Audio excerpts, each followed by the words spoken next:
আসসালামু আলাইকুম প্রিয় ভিউয়ার্স, আশা করি সবাই ভালো আছেন। আমরা সবাই অবগত আছি তীব্র গরম এবং অনাবৃষ্টির কারণে পুরো দেশের মানুষ প্রায় অতিষ্ঠ। এই গরম থেকে বাঁচতে হলে বৃষ্টির কোনো বিকল্প নাই। এই গরম থেকে রেহাই পেতে হলে বৃষ্টির প্রয়োজন। এক পশলা বৃষ্টির জন্য মুখিয়ে পুরো দেশ।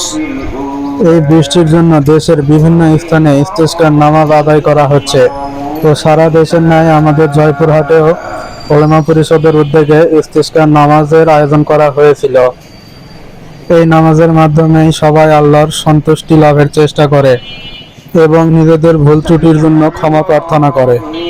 এই নামাজের মধ্য দিয়ে আল্লাহ যেন আমাদের সকল ভুল ত্রুটি মাফ করে দিয়ে আমাদের সকলের মনের আশা পূর্ণ করে এবং সারা দেশ জুড়ে যে তীব্র তাপদাহ চলছে সেটা থেকে আমাদের সবাইকে রক্ষা করে।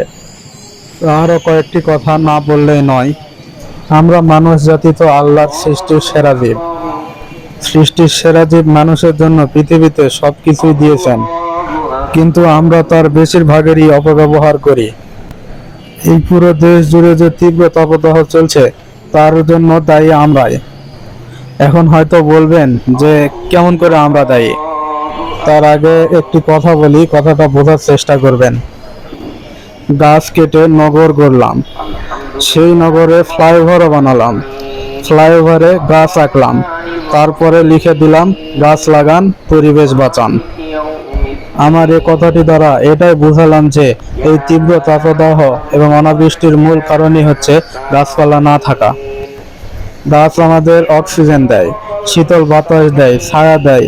এসব জানার পরেও আমাদের নিজেদের প্রয়োজনের জন্য, ঘরবাড়ি তৈরির জন্য এবং রাস্তাঘাটের জন্য কোনো কিছু না চিন্তা করে গাছপালা কেটে ফেলছি।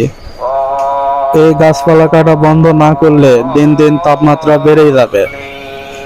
এই দুর্যোগ থেকে বাঁচার জন্য আমরা সবাই আল্লাহর কাছে দোয়া করি এবং বেশি বেশি গাছ লাগাই এবং অযথা গাছ না কাটি।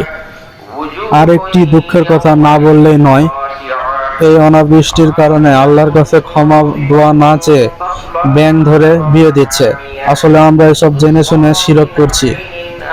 বর্তমান ইসলামের প্রচার বিশ্বজুড়ে এবং চারিদিকে ইসলামের জয় জয়কার চলছে, তারপরেও আমরা জেনে শুনে এসব শিরক করছি। এসব আমাদের পরিহার করতে হবে এবং আল্লাহর সন্তুষ্টি লাভের জন্য বেশি বেশি ইস্তেগফার, নামাজ ও দোয়া করতে হবে। আজকের ভিডিওটা এই পর্যন্তই। আশা করি সবার ভালো লাগবে। তো ভালো লাগলে আমাদের পেজটিতে অবশ্যই ফলো দিবেন এবং আমাদের এই নামেই ইউটিউব চ্যানেল খোলা আছে, চ্যানেলটির লিংক ভিডিওতে দেওয়া থাকবে, সবাই সাবস্ক্রাইব করবেন। পরিশেষে বলতে চাই, গাছ লাগান, পরিবেশ বাঁচান। ধন্যবাদ। আল্লাহ আমাদের সহায় হন।